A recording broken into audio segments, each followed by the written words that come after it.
fine, Tuesday, please. No, because of reference, but you know that.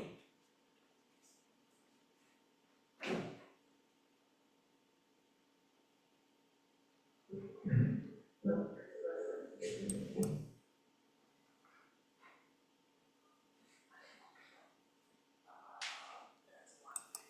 At a martial arts gym in Texas, a cocky black belt asked Chuck Norris to spar just for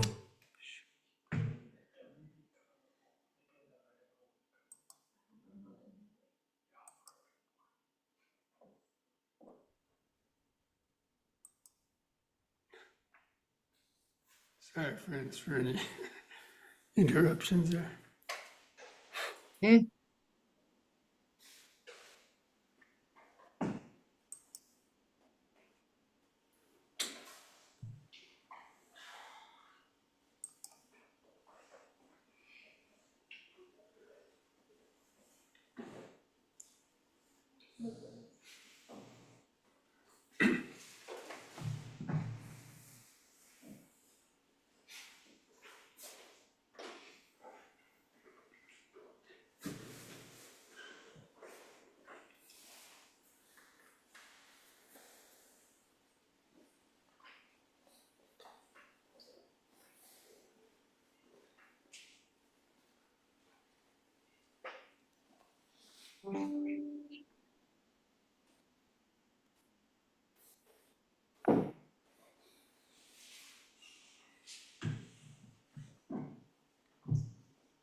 Okay, friends, so let's begin by reciting the Namo Tassa and the three refuges for those who like to do that.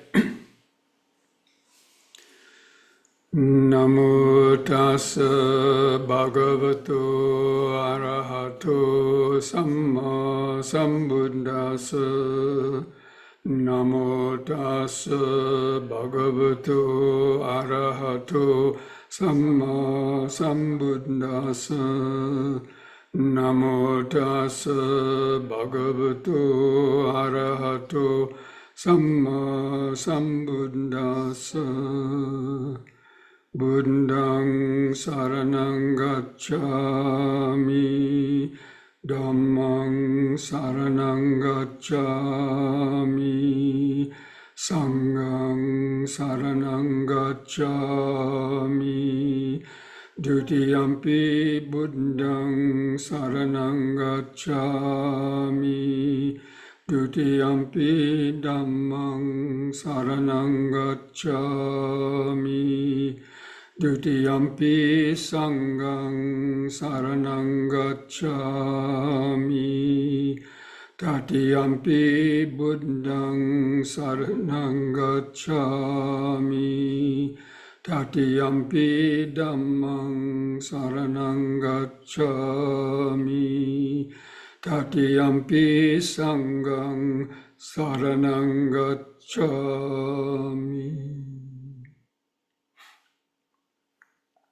So welcome, friends, to this Wednesday evening Dhamma talk, discussion, and meditation practice. So I hope you're all able to get the mailing I sent out on Monday and to read through the attachment that has the topic of tonight's kind of talk. Now, again, as I've been doing recently, this is a transcript of a video talk I gave on the last day of our year-end retreat. Last would have been either the December 31st or the January 1st. And so it's a good review of sort of the practice of the Dhamma. Now I'm going to share the screen again. So if you haven't been able to read it, then you can be reading it as I'm kind of reading it also.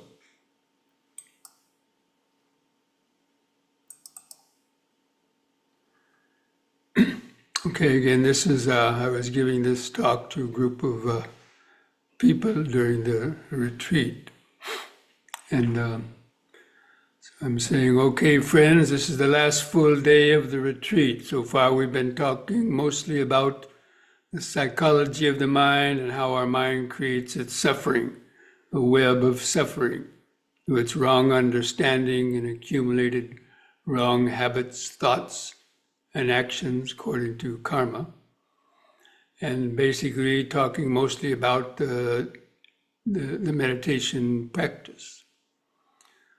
So today I want to narrate a little journey, take you on a little journey to illustrate how the average person comes to find the Dhamma and the Eightfold Path. Because most people's lives are entangled and harassed by the various conditions of the world and the impermanence that's going on, the changes, and they don't know how to deal with it by and large. Many people deal with their problems by, going to drink or drugs or going to psychiatrists, ask him what's wrong with them, or basically are trying to do things to control the world from outside.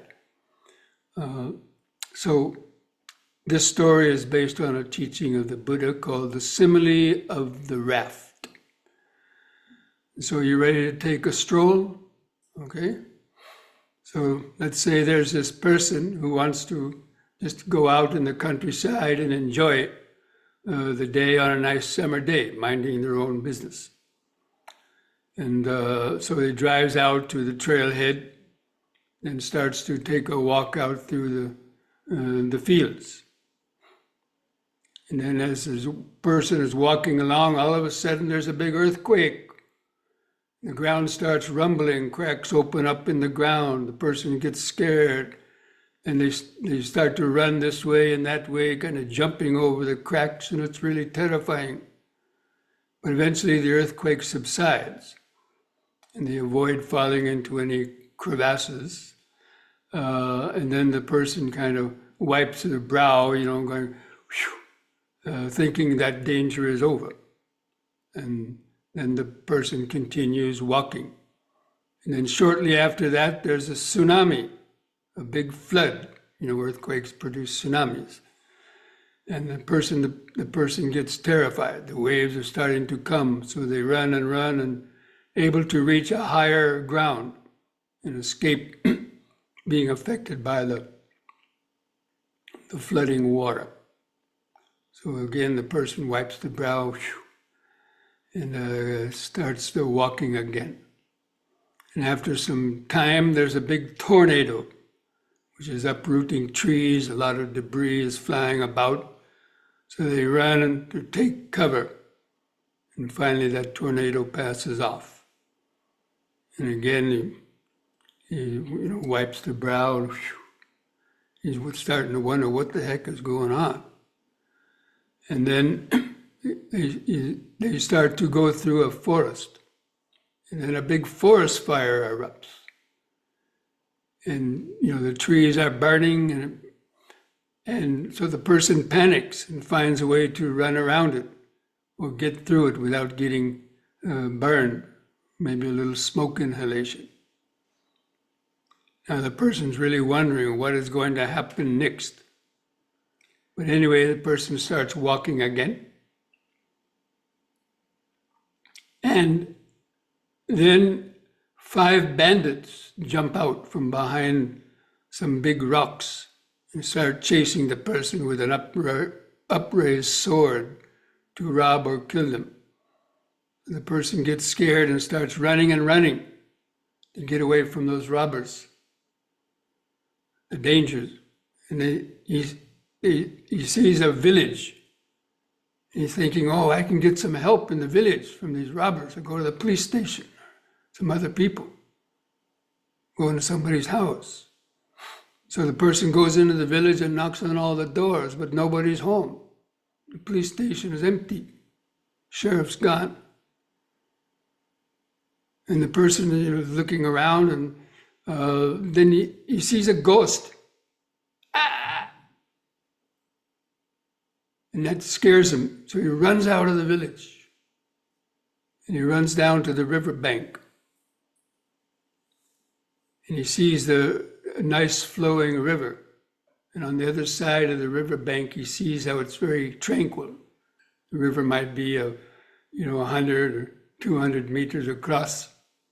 But the other side, there's flowing, bamboo and palm trees blowing in the breeze, and everything looks peaceful on the other side. And this person keeps looking behind him over his shoulder to see if there's some other danger. But then he realized, oh my gosh, I can't swim. And so he's surveying the riverbank, and he sees 8 logs stuck in the mud. Then an idea springs in his mind. Faith springs in his mind. He says, wow, if I can pull those logs out and tie them together and make a raft, I'll be able to cross that river. And so, with great effort, he was able to pull the logs out and make a raft. Or pull the logs out, and then he had to tie them together. So he looked up in the other trees, and he saw some vines, some long hanging vines. So again, with great faith, he said, I'll cut those vines and tie the logs together to make a sturdy raft. And so now the person, again with great effort, pulls those, the logs out of the mud and ties them together, and then was able to pull that raft down to the riverbank and launch it. And he's on the raft, and he's sort of paddling with his arms and hands. But then the fingers get nipped by some piranhas. Imagine they're piranhas, right? And so the person gets scared and tries to paddle faster and faster to get away from those flesh-eating fish. And eventually he gets away from those fish. And as he continues out into the river, he spies some whirlpools that would threaten to kind of suck the raft down through a whirlpool. I think you all know what whirlpools are. And so he has to, with great mindfulness and effort, he has to paddle harder to avoid getting sucked into the whirlpool.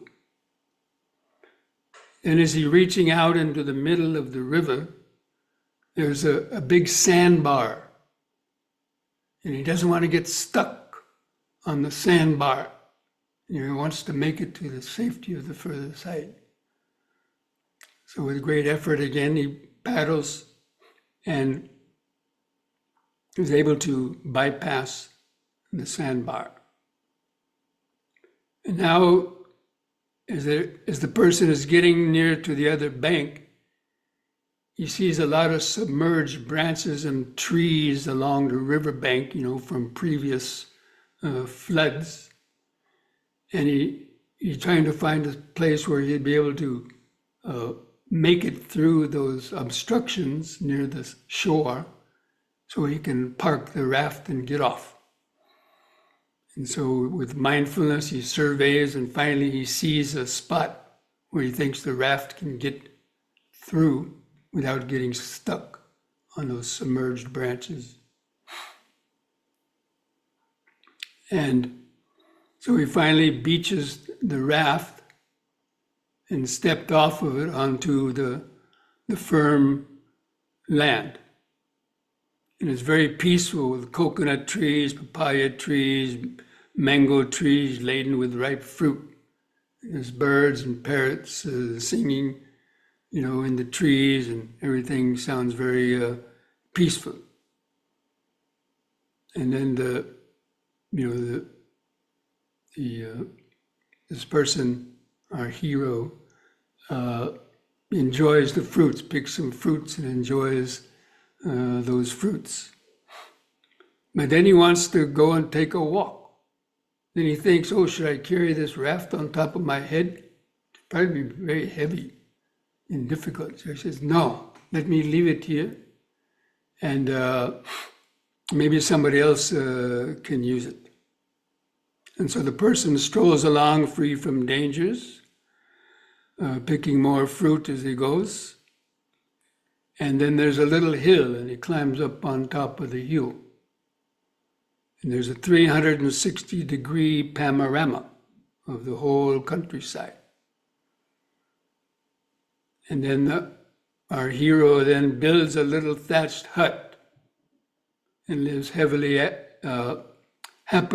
ever after. So basically that is the story of how this person used the raft to cross the dangers of that side of the river to reach safety. Now I want to go back through this and see the symbology of these events, of that journey according to the Dhamma, and using the aspects of Dhamma practice on the person's journey to safety. That person could be anybody, you or anybody wanting to just, enjoy life. So the earthquake, the flood, the tornado, and the fire. Any of you who has a little understanding of Dhamma probably can guess what those are. The four elements. So the four elements that make up all of matter. But including our own body. But also it includes the material world, houses, trees, rocks, the rivers, anything of a material nature. And essentially the world, everything is made up of electrons, protons, atoms, molecules, and cells that create even rocks in this universe, this planet. That is the aggregate of form. So basically those four, because we can see in the news the destruction of all these, when these four elements get imbalanced, what kind of destruction and death they wreak, right? We've all heard about the volcanoes and the earthquakes, the tsunamis, the hurricanes and tornadoes, the fires. They all wreak so much havoc and death because of the imbalances, when they get out of balance. So too, the elements in our body, when they get out of balance, they cause us pain. We get too much earth element, and we might have certain types of pains. We have too much air in the body, we get stomach pains. We have too much fire element, we get the fevers and other problems. And the water element. So when these elements change and cause pains in the body, it causes people a lot of suffering. So just as those earthquakes, volcanoes, floods, fires, tornadoes, and hurricanes are unpredictable, the same way as these four elements in our body are unpredictable, and they constantly change to cause us so many types of various illnesses and pains. And then what do people do when they are afflicted with a lot of pains? Of course, they take painkillers, they might take other drugs, they might take to drink. And it's not only physical pains, but it's also mental pains too that are triggered off by the physical pains. The worry and fear comes from worrying about some disease or problems that you're having. So people, to get away from their pains, they pursue, amusements, entertainments, or those things I've already mentioned, drinks, drugs, other addictions, to somehow try to get away from those pains caused by impermanence and change. And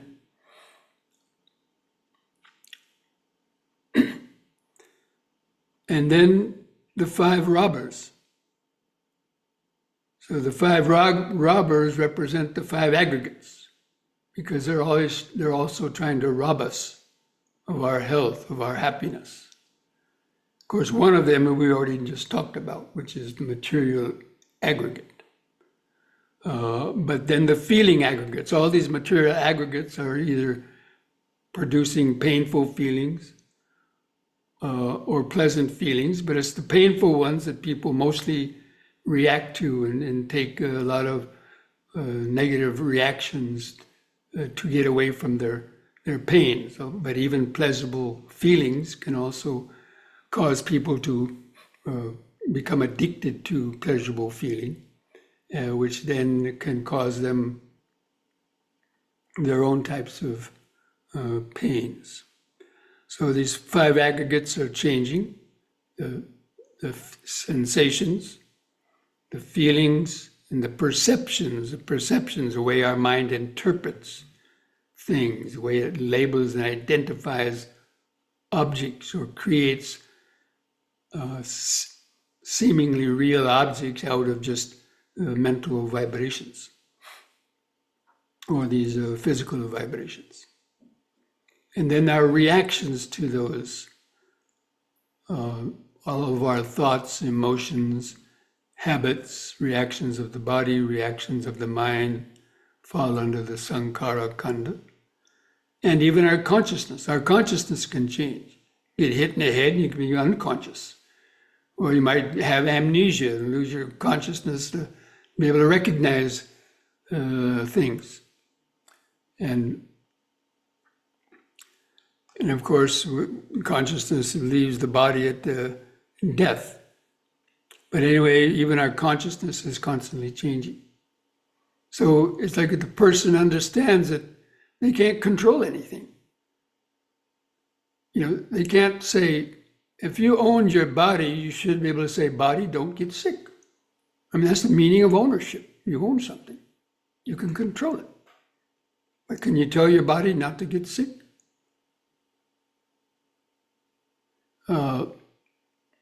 Or not to have pain? No, when conditions are right, it'll get sick and have pain. That's its nature. And in the same way with your feelings, you can't control or own the feelings. They arise due to so many causes and conditions.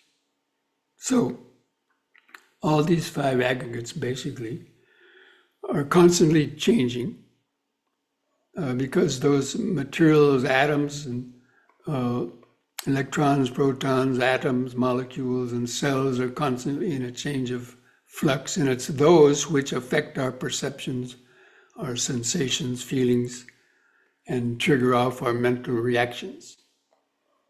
And most people don't know how to control their mind. They're not even in control of their mind, let alone you can't control your body. You can't say, body, stay young forever. No, it reaches a certain age, it'll start changing. Or you can't prevent sicknesses and diseases.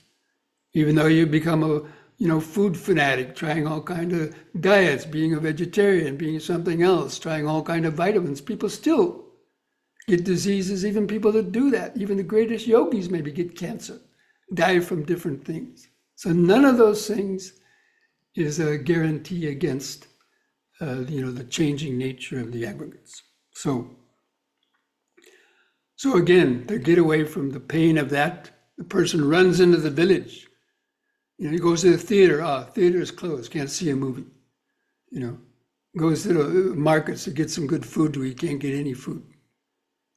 Goes around trying to, get some pleasurable feeling or find some even people to talk to. Can't find anything. And then he realizes there's nobody here that can control anything. So he sees a ghost A ghost is the recognition of no self. When you realize, I'm not really in charge of this body or mind. It's going on through the accumulated past karma and the present karma that we're doing. Sure, it's affected by a lot of things. We can kind of manage our body and mind, but ultimately you can't control it. Because you might do all the right things, but when you turn 50, 60, maybe you get dementia. People can't control it. Or so many other mentally related diseases or physical things. So that's the meaning of no self, that there's nobody that owns or controls this body and mind, really. Not any permanent, stable type of an I or a me. So there the person runs out of the village, and the village actually represents movie theaters, ice cream parlors, all the places where you can tantalize your desires, satisfy your desires, Las Vegas, brothels, whatever. The whole gamut of sensual pleasures people are going to, even winning lotteries, right? Millions of dollars. Most of those people who win lotteries wind up miserable because they spend it on foolishly, or everybody comes and wants to borrow money from them. So even they suffer on account of that. So then a person runs out of that village, realizing there's no ultimate, satisfaction there, and runs down to the riverbank. And he looks on the other side. Everything's very peaceful. Now the river represents the river of life. That means the flow of impermanence, sight, sound, smells, taste, touches, vibrations that are constantly flowing through our senses, triggering off the mind's accumulated habitual thoughts and reactions. That's called the river of life in the Dhamma language. And then he realized, I can't swim. He doesn't know how to control the mind, or she. They don't know how to control their mind. They don't know how to deal with it. So they might attempt suicide. Oh, I'll end it all. I'll get the great happiness of committing suicide. We all know that suicide doesn't bring happiness. Or any other number of things that people might think is going to help them get away from their problems.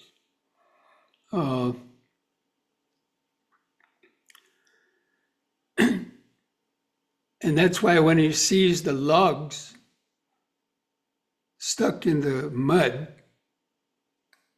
that faith springs into his mind that they could pull the logs out and maybe create a raft. And so with the great effort, that faith in the Dhamma language means the faith in the Dhamma. Maybe a lot of you, for many years you've been, trying all the various therapies and things you see on the internet, and, promises of this and that, instant cure for this and that. And you tried many of those things, and, they might have given a brief kind of satisfaction, but ultimately you're stuck with your mind again.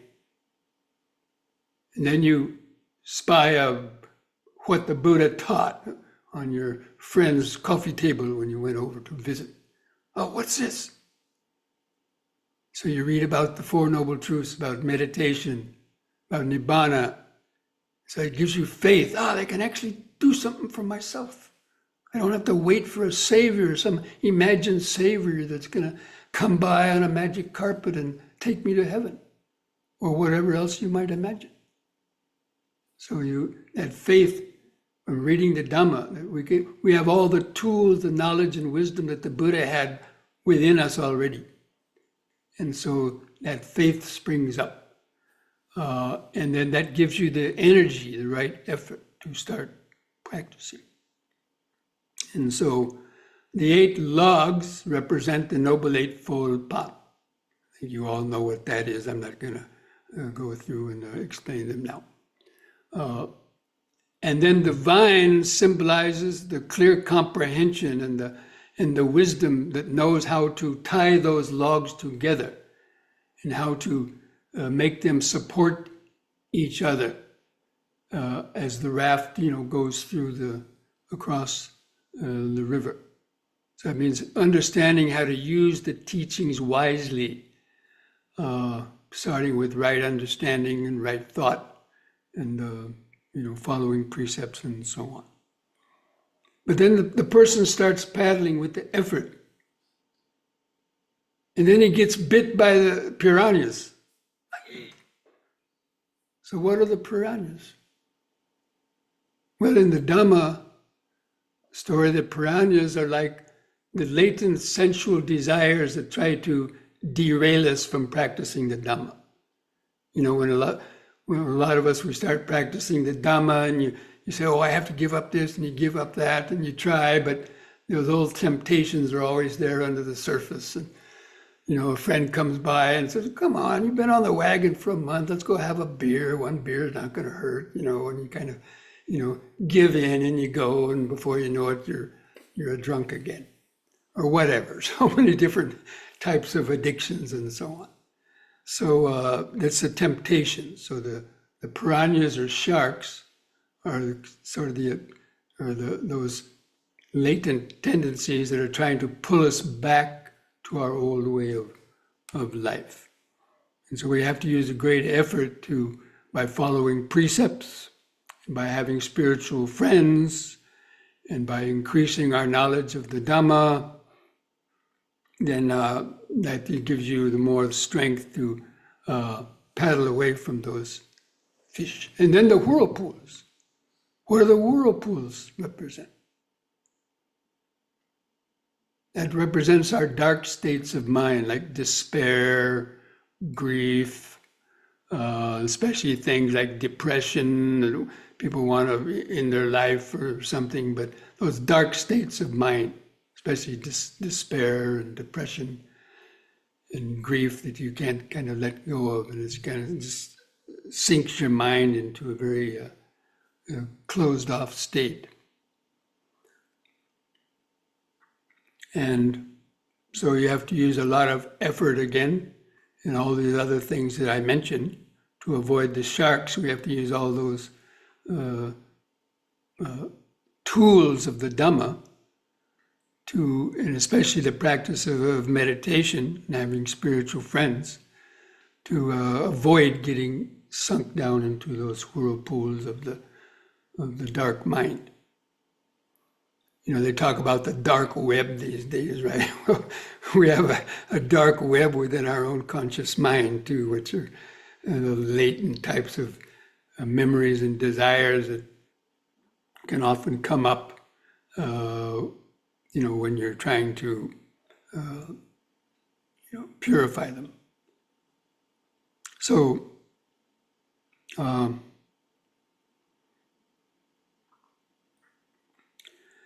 then the sandbar.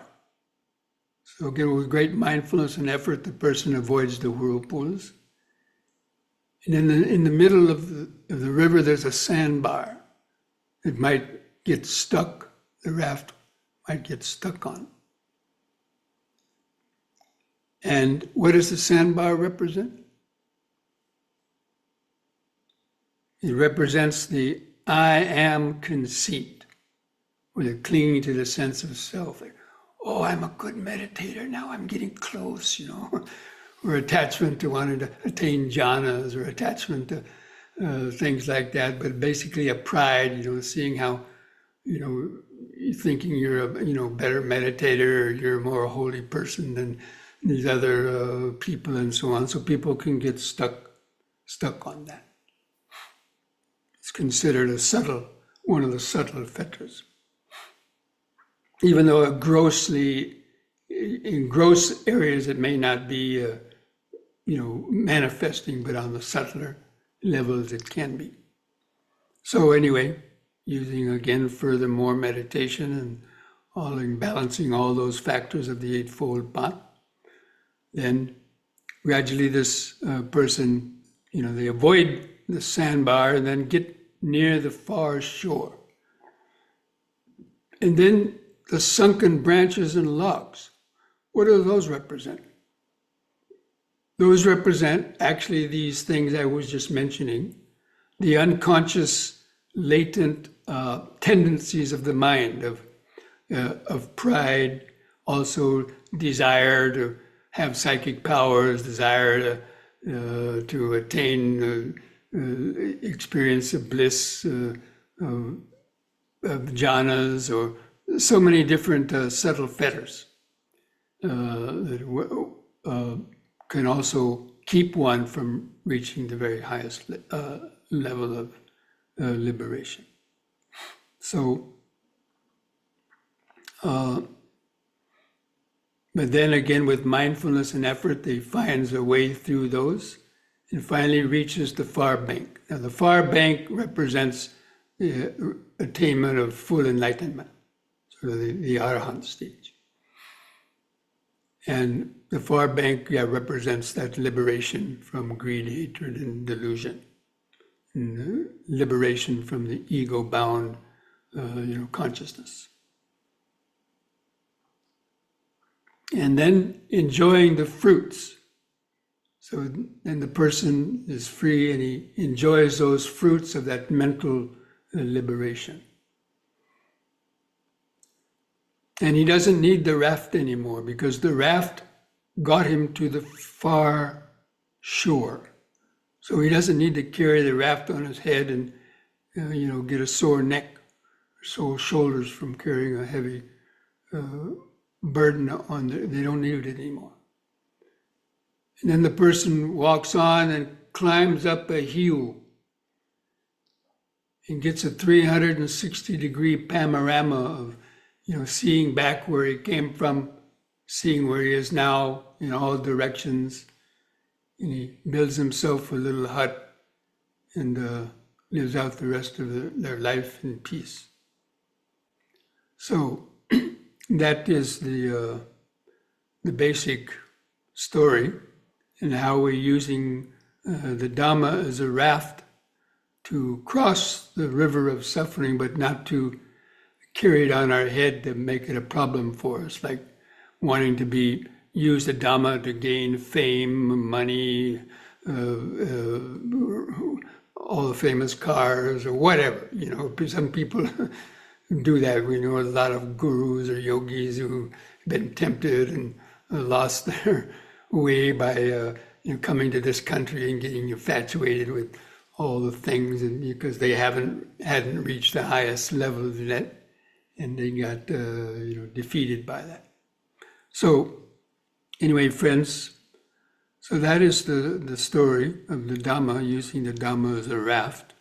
So now I want to see if there's any questions that any of you might have on that.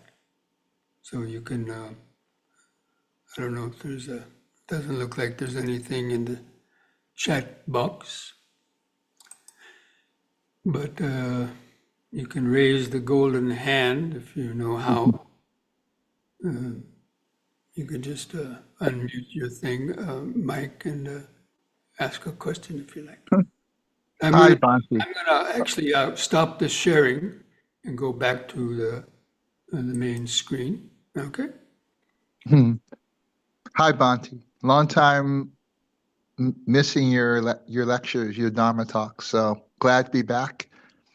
And very good presentation tonight. I really enjoyed it. And I believe that when you let go of the raft, when you leave the raft at the shore, it's because you are the Dharma now. You realize you don't need it anymore. You embody it yourself. That's right, of course. Yeah, the mind has been liberated from greed, hatred, and delusion, and all the types of negative karma and sufferings that you would accumulate, had you not freed the mind, but especially of the ego. The ego is the instigator of all greed and hatred.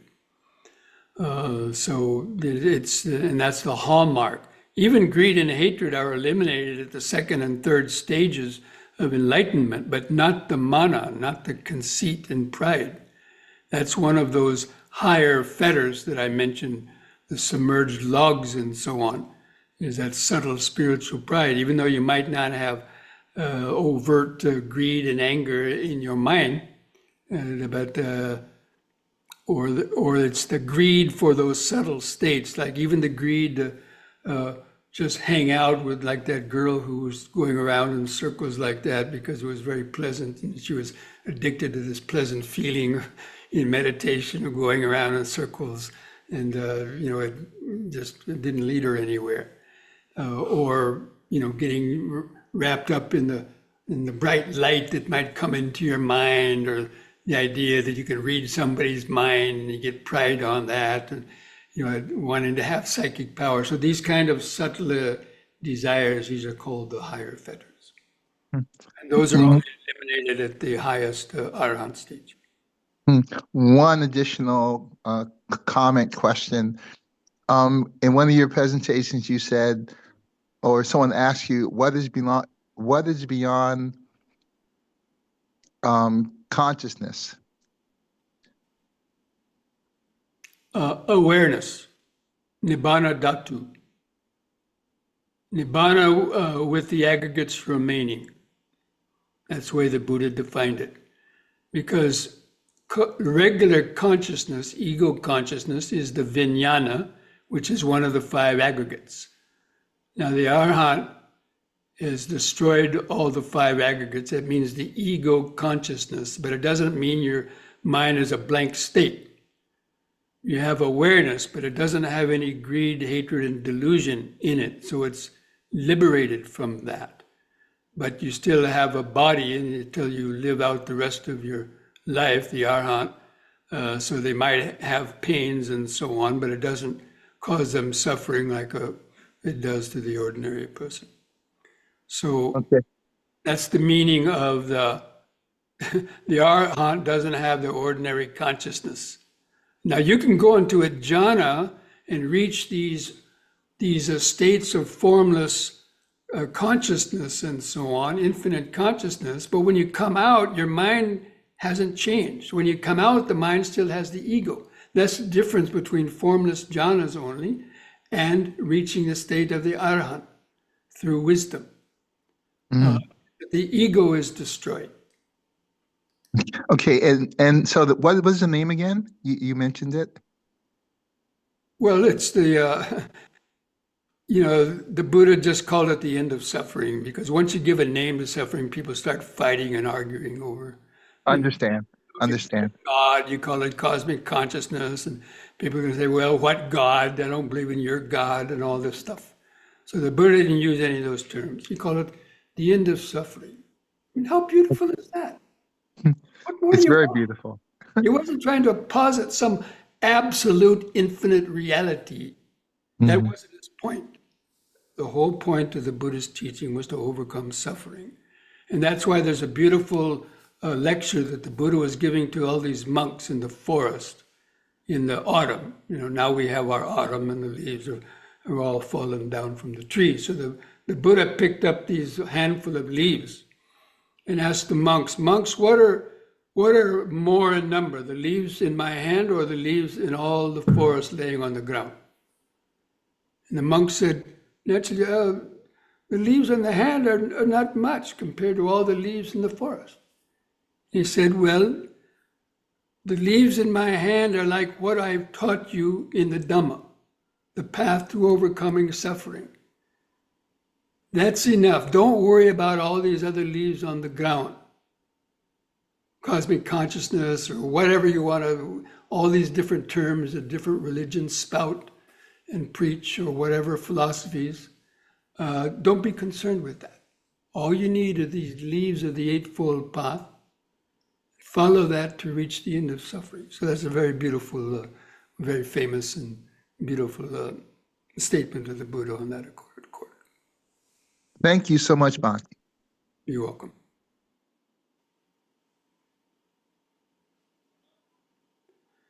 Any other questions? Samir, you have a question? Yeah, Bhante, I had a question about non-self. I thought I understood non-self, but I guess as time goes on, I'm not so sure. Is it is this some sort of a resultant state, or how does one? Is that a state you cultivate? Is that a state you recognize because of your practice? Yes, yes, but there's different stages of it. So the first stage, like our what do you call that, protagonist in the story, our hero, when he went into the village and he realized he can't control anything, nothing's under the control. So he realized that who's there to control this body and world? Things happen because of causes and conditions. So that's a low level of understanding, no self. But as you go on and you develop the higher powers of concentration, as you develop the insight knowledges and make the no self kind of a topic of your meditation, it's the last vestige of the I that's within the consciousness, because you can see that. You can clearly see that as when you first sit down to meditate, you might have the thoughts of what you were doing, an hour ago, still thinking about something. But as you develop your mindfulness and concentration, those thoughts get less and less. And then when you stop reacting to pains in your body, then you're not identifying so much with the body. The sense of self gradually starts expanding and is no longer sort of contained within the body. Now that's a definite paradigm shift of the consciousness. And people have even attained these states on drugs like psilocybin, LSD, and so on. That's why they were so popular in the day. But that's a whole nother issue. But so this is the way that you actually see it when you've reached those particular levels of mindfulness, concentration, and wisdom. So that's the higher level, the more the meditative level of no self. Whereas the intellectual understanding of no self is one thing, but the actual meditative understanding, when, I've given this analogy before. It's like the ice cube floating in water. This is a very good analogy, right? So the ice cube is frozen water, but it looks and thinks it's different from the water it's floating in. So here we are with our ego consciousness. This is me, and that's my brother, my mother, that's my enemy, whatever, or the opposing world, and you struggle against that. But when that's just like the ice cube will bump into other ice cubes in a bowl of punch. On a hot summer's day, a big punch, a big pot of punch, right, with a lot of ice cubes, and they're clanging and clanging, but then they start to melt. Or your ice cube starts to melt, and it doesn't cling. It's not even your ice cube anyway, but the illusion of your ice cube melts. And then it's no longer clashing with the other ice cubes. So that's one of the kind of easiest or more illustrative kind of examples that I can come up with to kind of give an idea. But that can be observed in your meditation, because when you get to that point where the feeling of your body can dissolve, you might even lose the idea of where you are.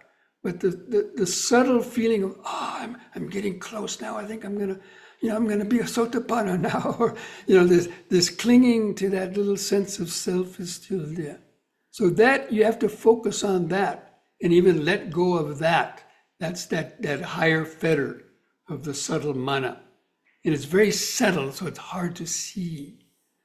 But that's what has to happen until that last little bit of ice melts, and then there's only the water, which would be Nibbana. We don't want to call it any other names. We don't even have to call it Nibbana, the end of suffering. Leave it at that. Nobody can argue with the end of suffering. I mean, people will try to, of course, but when you know it, and even if you only reach that state temporarily, you notice that state of freedom, and that's the truth. Even though you come out of it, and then you of course, with practice, you gradually learn how to get into that state more and more and more, until finally you go through these 4 stages of, enlightenment. Okay?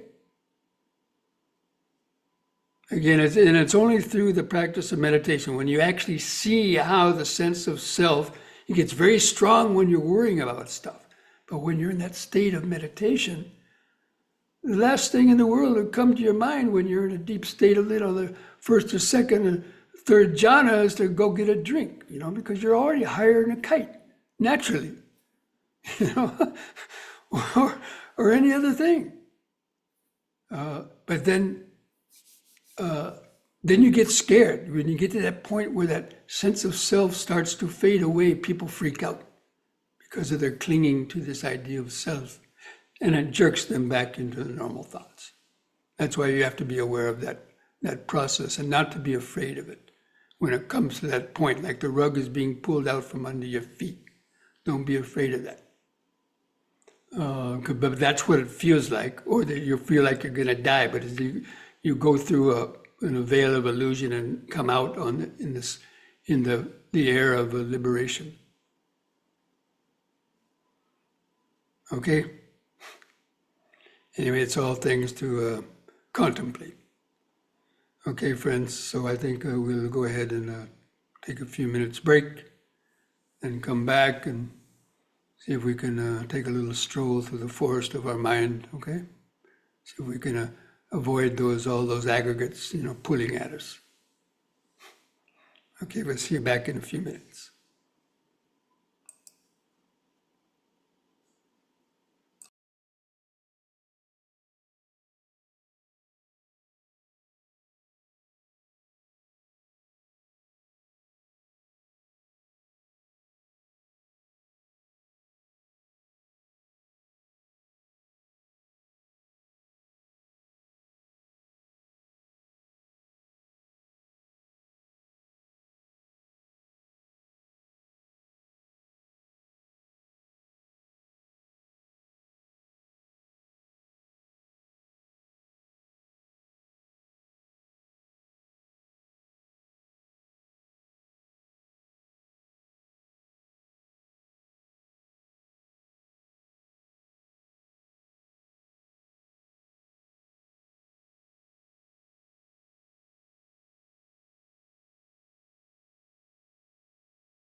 Okay, friends, so start to stand straight. Relax your arms at the side. Feel your head balanced on top of the neck. Gently close your eyes and direct your attention down to feel your feet pressing the floor. Feel the weight of the body pressing the feet on the floor. Just mentally remind yourself of standing, standing. And let the awareness kind of raise up to the body. Feel your legs. And feel your hands and fingers.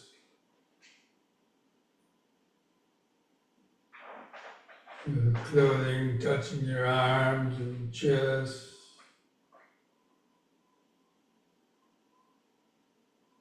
Take a couple of deep breaths to feel the expansion and contraction of the abdomen and chest area. Feel the sensations of the clothing rubbing against the skin, chest.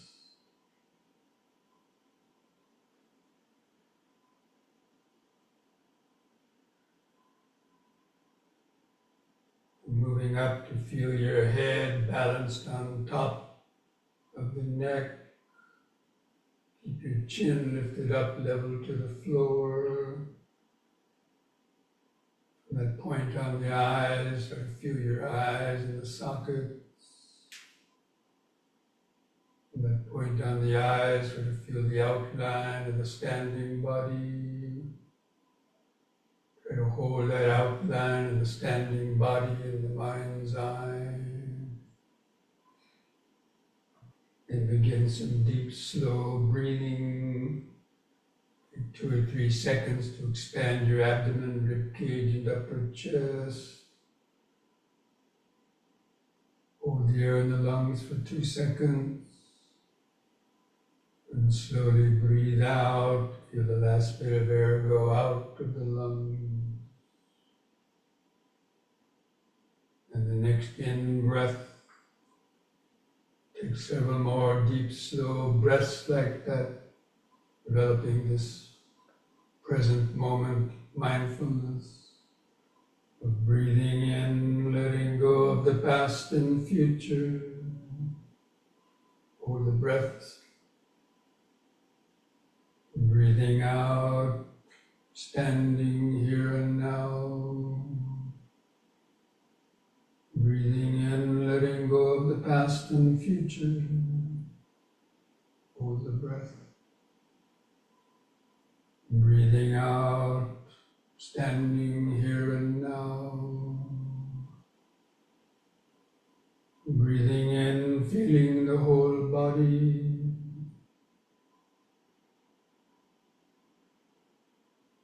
Breathing out, feeling the whole body.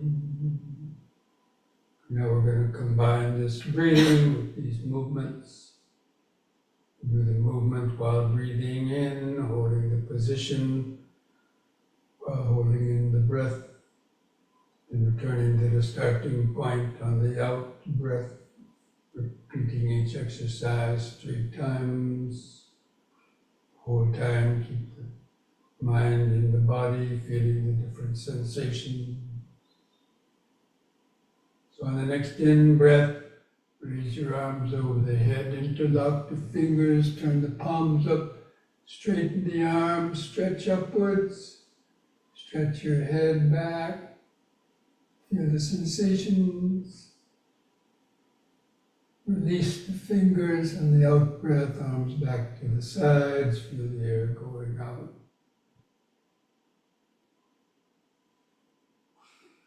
And again, in breath. Stretch up, bend back a little bit, feel the sensations. Out breath, arms back to the sides, feel the air go out. Once more in. Stretch up, bend back a little more, hold that position a little longer. Feel the sensation. In the out breath, feel the air go out as the arms come down. Just relax, close the eyes. Don't let the mind get caught by sharks. Just feeling the sensation.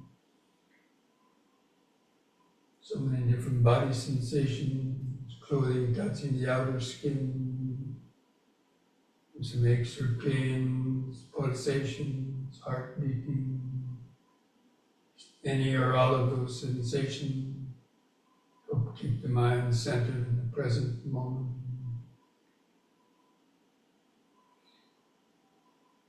Just remember standing, standing, standing.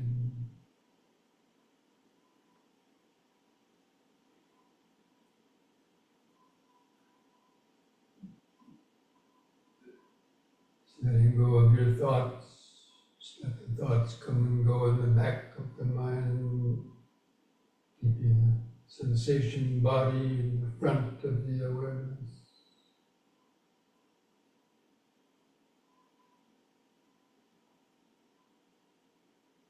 And the next in-breath, lift up on the balls of the feet while raising the arms over the head in this way. Place the hands toward each other and stretch up. The out breath, come back down. Feel the air going out as the arms come down. Again, in breath. Use the in breath to help lift up the body, blowing up a balloon. Out.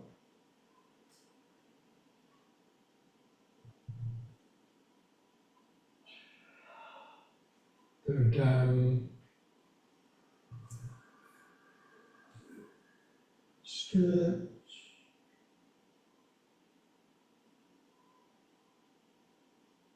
Out.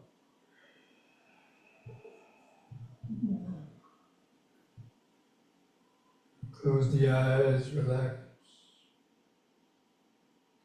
Keep feeling the increased sensation. Each exercise will produce different sensations. Notice those as a deep state of awareness.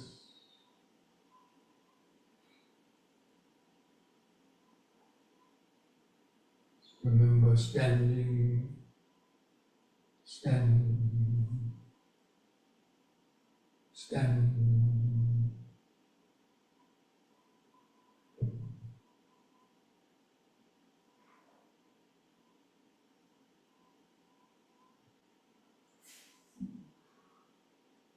Okay, next we'll do side bending, using both arms. On the in-breath, raise both arms up.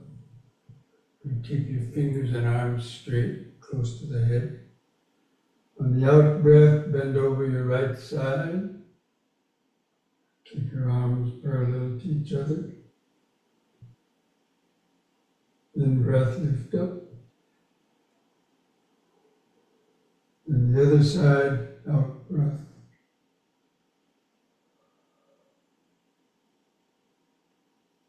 In breath. Into the right, out breath.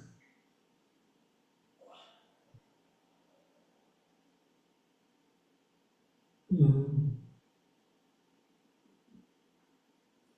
out.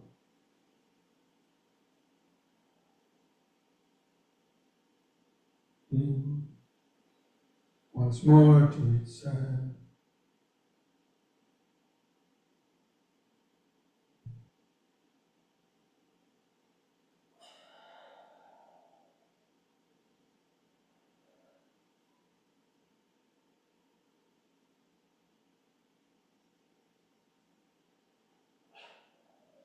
The out breath, lower the arms. Close the eyes, keep feeling the inner body. Release the feet pressing the floor, hands at the sides, clothing touching the skin.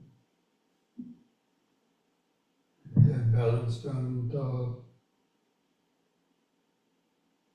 Try to hold that outline in the mind's eye.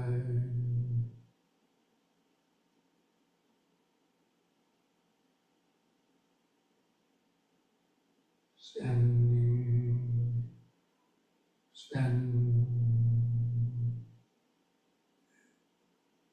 standing.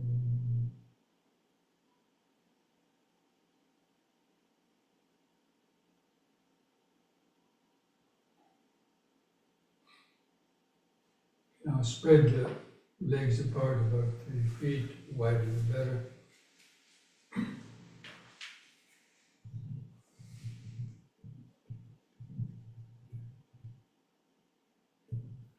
Go to the twisting right to left, pulling the arms out, breathe in.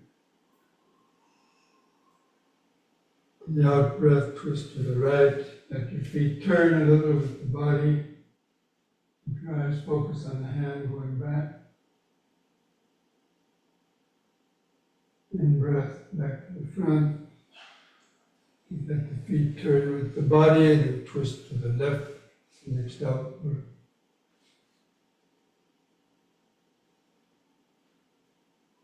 In breath. Then to the right, outward.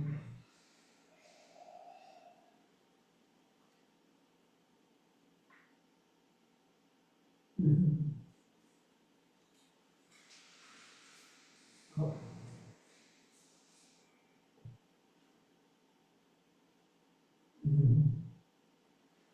Once more to each side.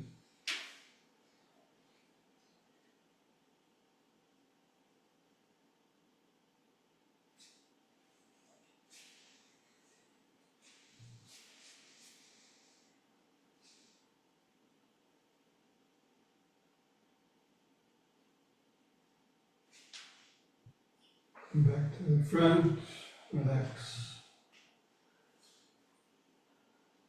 Feel each foot pressing the floor.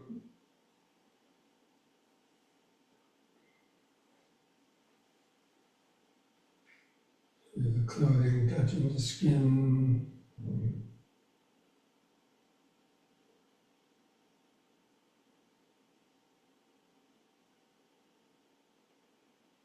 Breathing. So many different sensations. Prickly sensations, itchy sensations, aches or pain.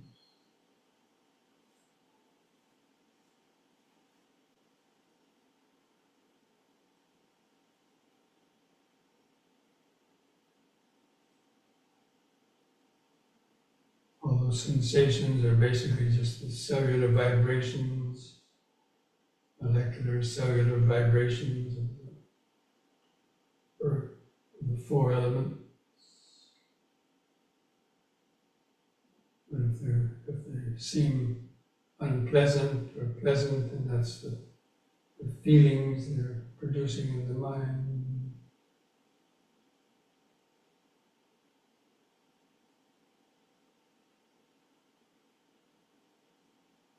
Consciousness is that awareness, observing them.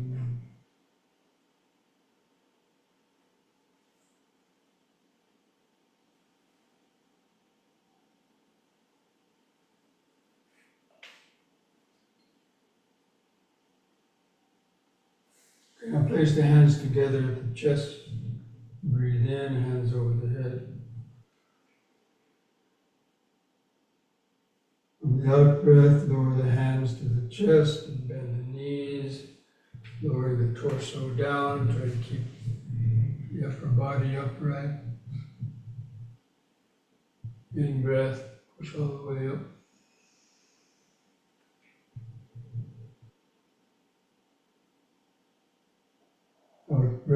Second time, try to come down a little more.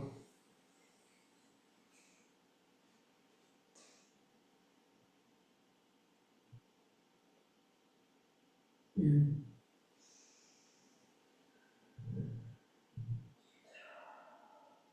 Third time.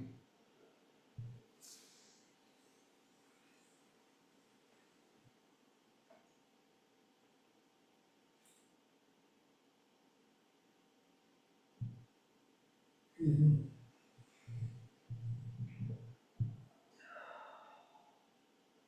Out breath, relax.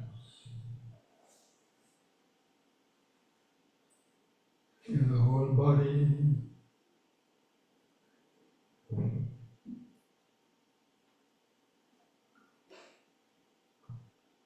Vibrating, pulsating, activated life force awareness.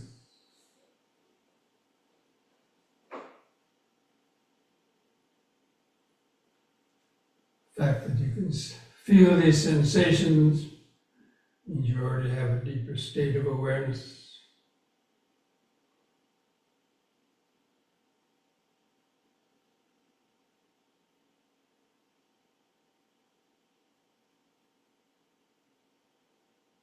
When you get carried away in thoughts or go to sleep, you lose that awareness.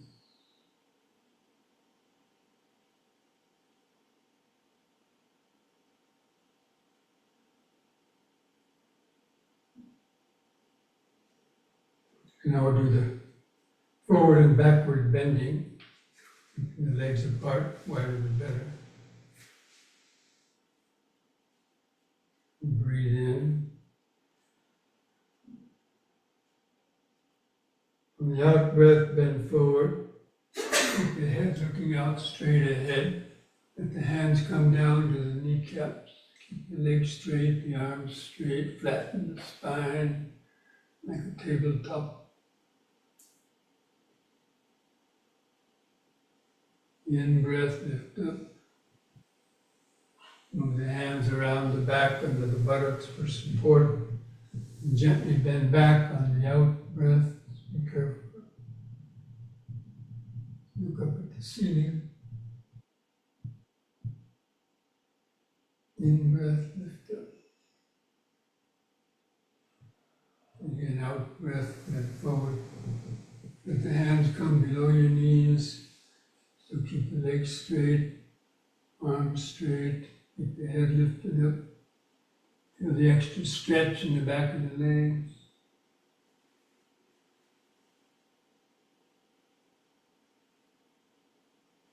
In breath, lift up. Once more, the back bend. Be careful.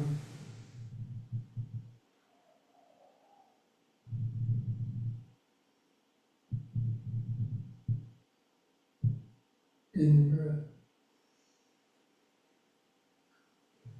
The third time, let the hands come down as far as you can towards your ankles or feet, and then hold on there a little longer. That stretch in the back of your legs, let the little bones in the lower spine stretch out. Feel those sensations.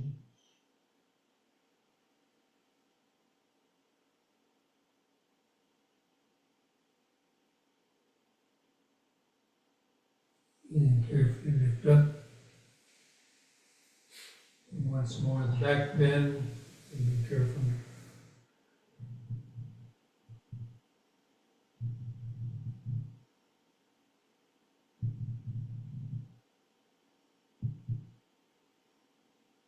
In breath, lift up. The out breath, relax the shoulders. Feel the whole body.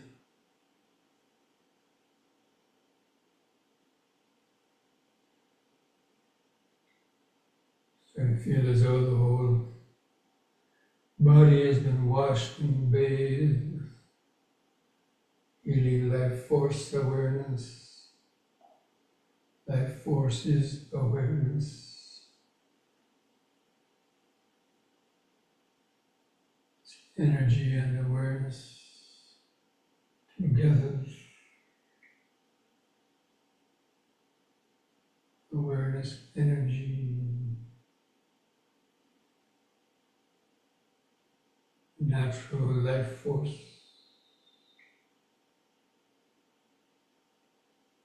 generated within the electrons, atoms.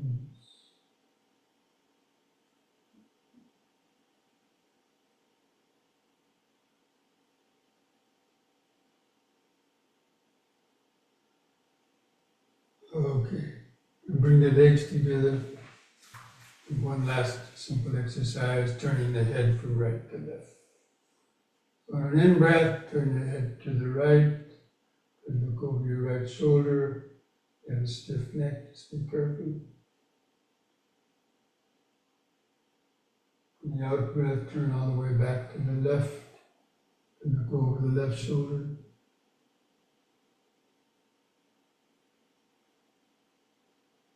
In-breath, right.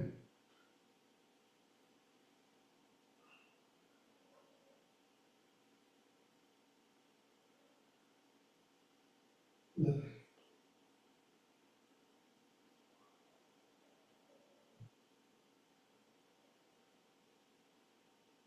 Once more to each side.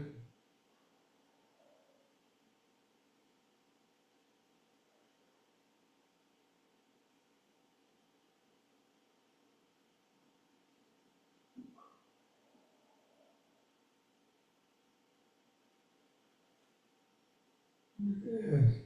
Stop in the middle. You just feel the whole body.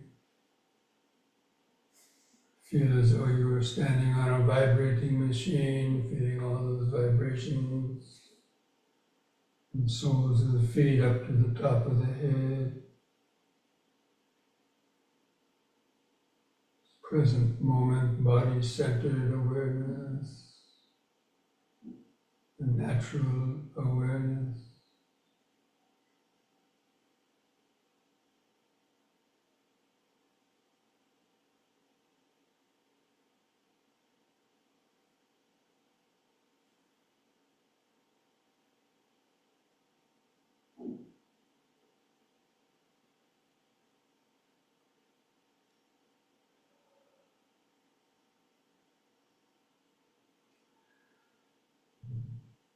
Okay.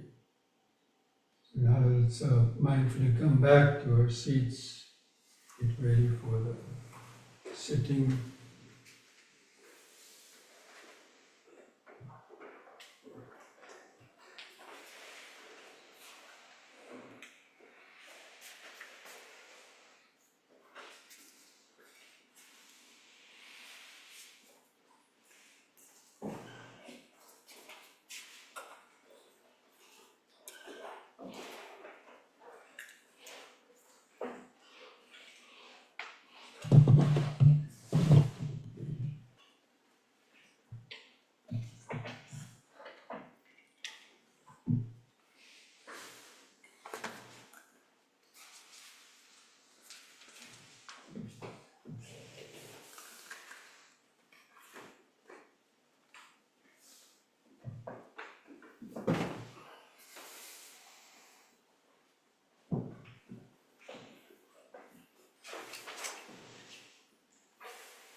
Just get comfortable in the sitting posture.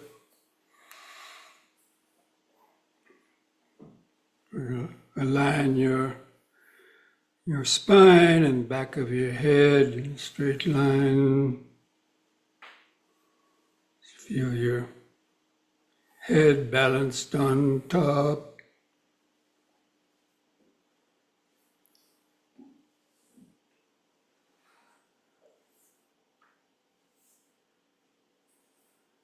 Feel your eyes in the sockets.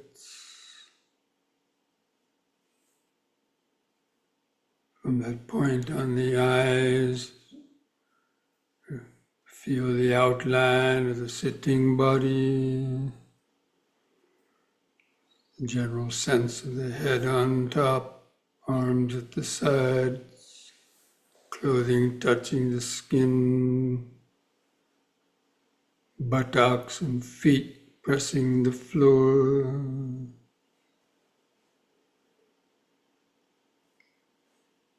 Hold that outline of the sitting body in the mind's eye.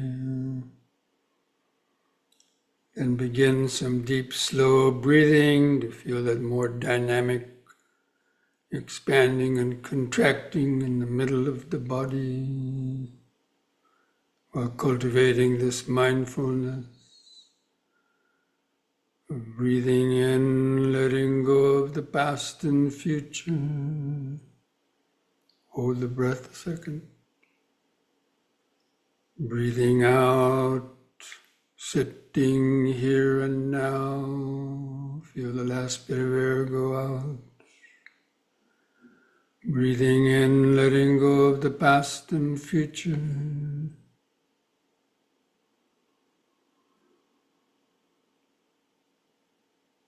Breathing out, sitting here and now.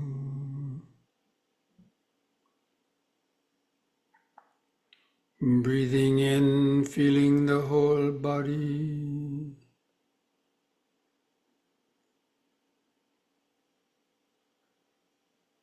Breathing out, feeling the whole body. Now we're going to try counting the breaths from 1 to 10 to develop a more continuous concentration on the breathing. I'll do the counting for you. Just try to follow that with your breathing and concentration. So with the next expanding in breath, mentally count to 1. Hold the air in a second. And with the contracting out breath, also count to 1. Feel the last bit of air go out. Next in breath, 2.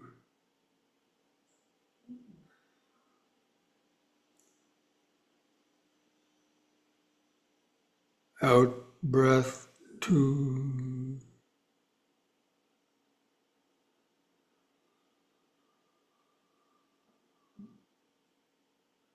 In 3.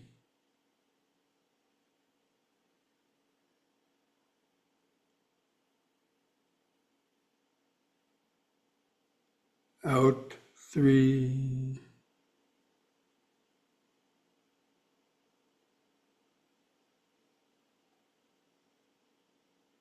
In 4.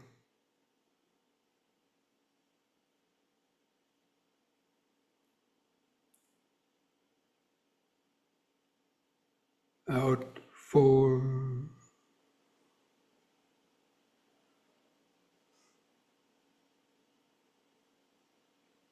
In 5.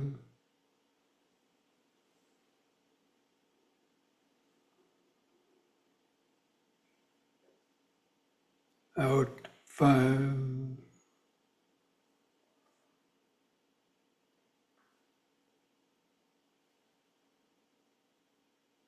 In 6.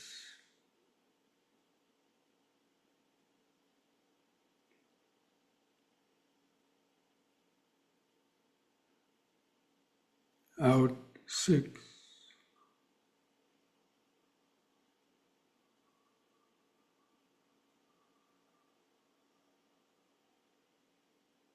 in 7,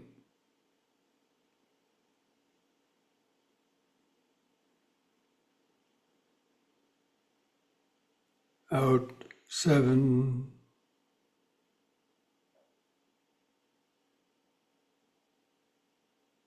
in 8,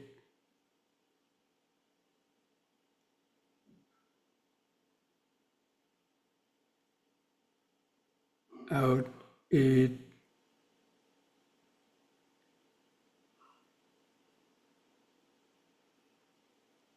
in 9,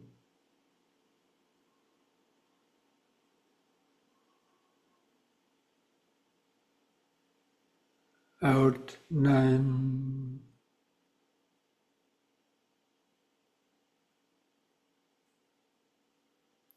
in 10,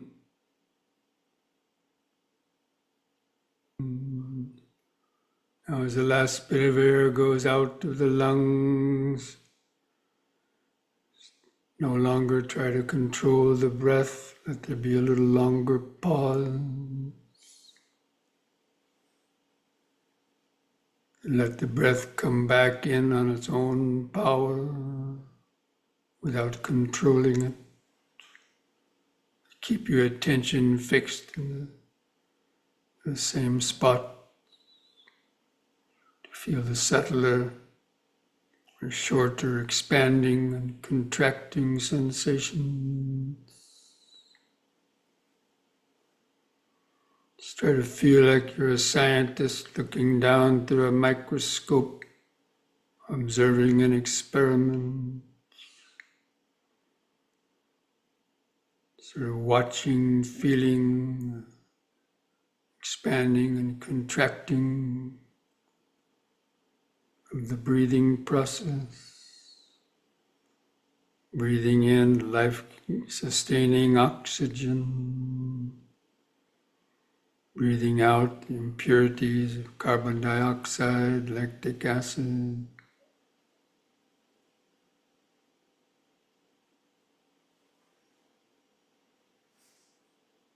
Especially try to feel where the clothing is rubbing against the skin of your abdomen or stomach, rib cage or chest. It expands and contracts. The sensations will help keep the mind alert, awake in the present moment.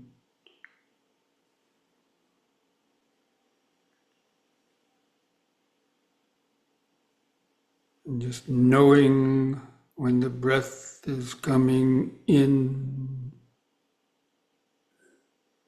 and knowing when the breath is going out.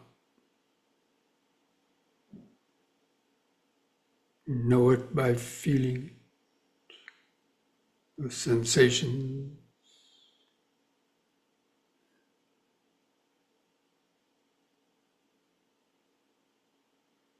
Try to tune into the 4 phases of each breath cycle.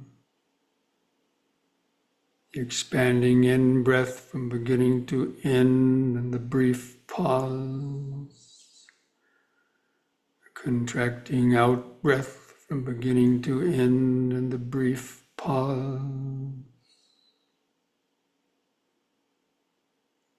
Just over and over and over again.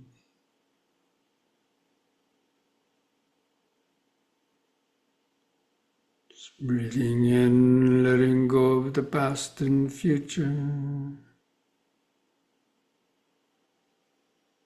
Breathing out, sitting here and now.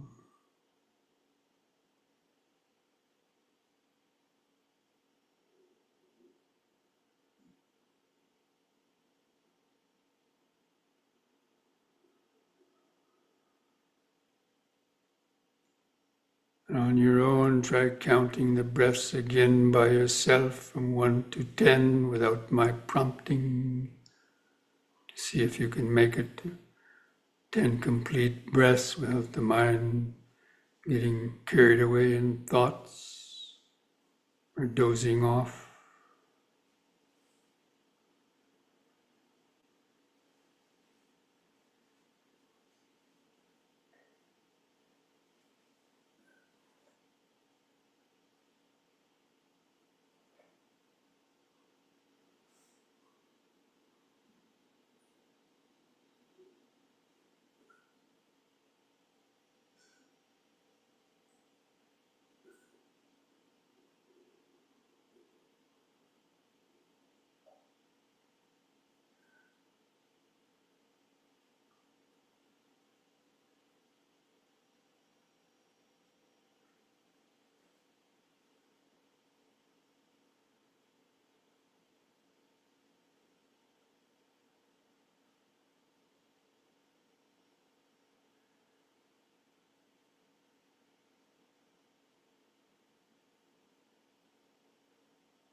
If you could make it 10 breaths by yourself without the mind getting lost,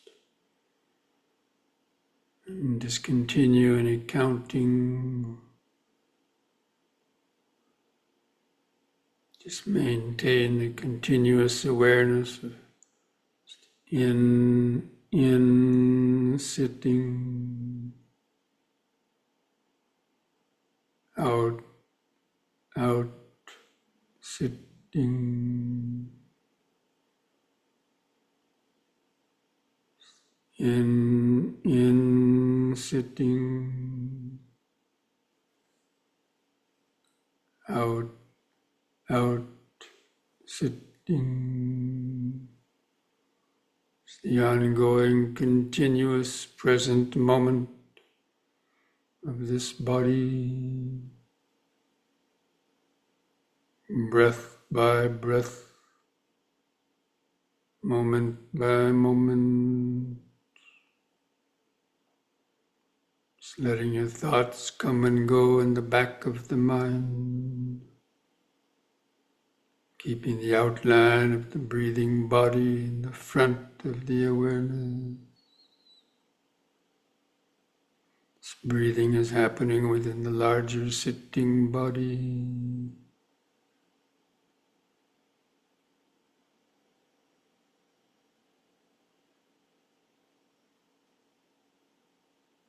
The more you can feel it, the less time for your mind to get lost in other thoughts. You get caught by piranhas, sink into whirlpools.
Still have any strong thoughts of I or me?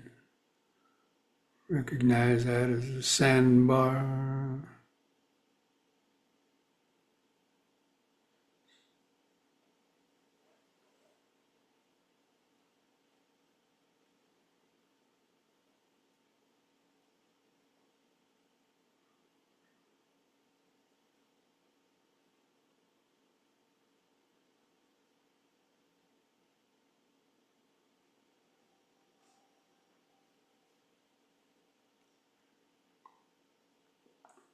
Breathing in, letting go of the past and future. Breathing out, sitting here and now.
Breathing in, sitting. Breathing out, sitting. Just watching the river of life flowing by. So many different body sensations, any aches or pains, pleasant thoughts, memories, fears, worries, connected with the past or future.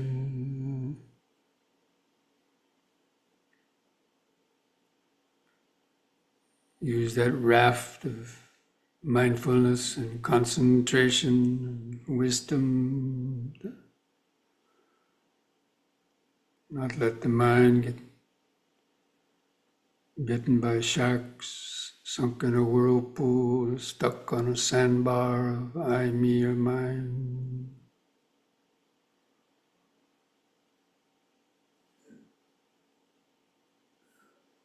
It's riding the waves of impermanence, not getting stuck. Mind floating on the waves of present moment awareness.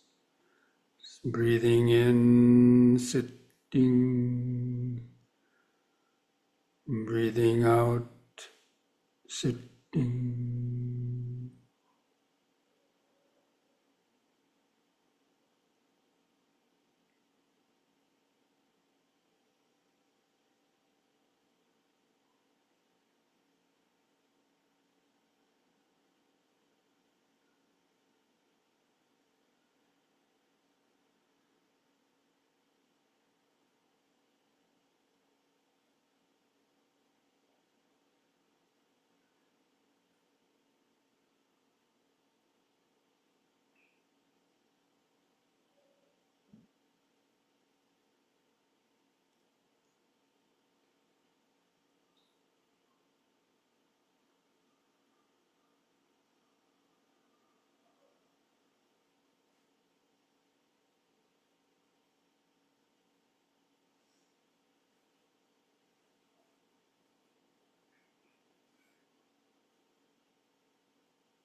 Sambe sankhara anicchati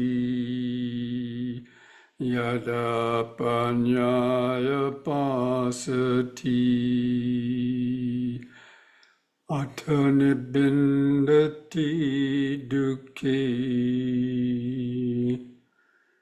Isamago visuddhiya.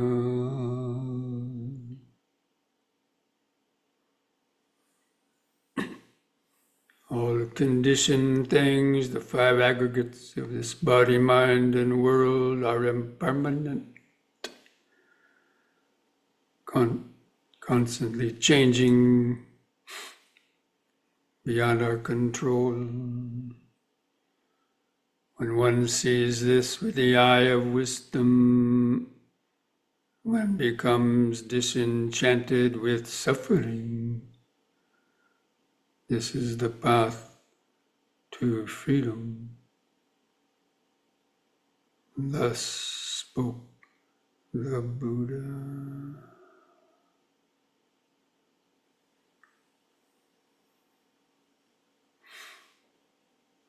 Now, mindfully place your hands at the edge of your knees.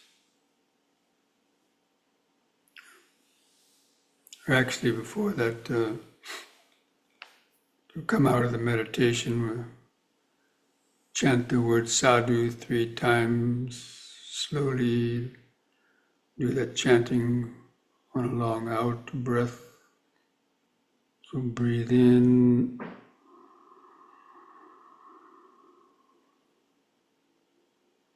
Sadhu.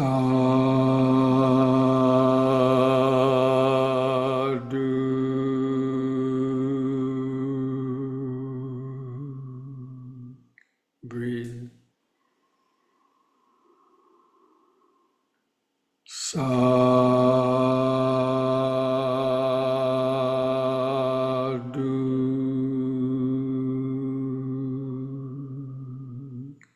Breathe. Sadhu.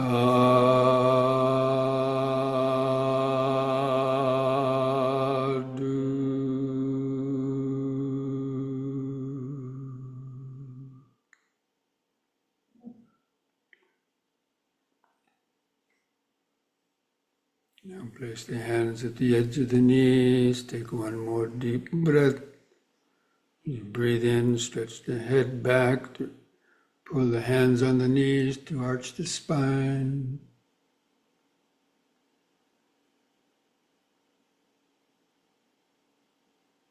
And lift the head up on an in-breath. On the out-breath, press the chin to the top of the chest to stretch the neck vertebra.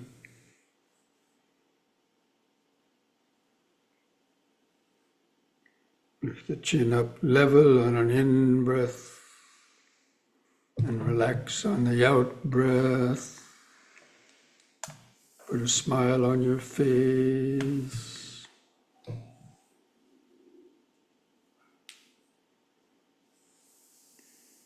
Okay, friends, so I hope you at least launch that raft in the river for a few feet, maybe avoid those piranhas, avoid some whirlpool. Okay, so keep strengthening those aspects of the Eightfold Path so you can have better mindfulness, concentration, wisdom. Practice the M&Ms for every hour during the day. Hope remind yourself not to get too lost in your past or future. Okay? So until next week, be well, be safe, be mindful, be wise. Namo Buddhaya. Thank you. Namo Buddhaya, Bhante. Gratitude and Thank you, Bhante. appreciation. Thank you, Bhante. Thank you, Bhante. You're welcome. Kudu Saranai. Good night, Bhante. Good night.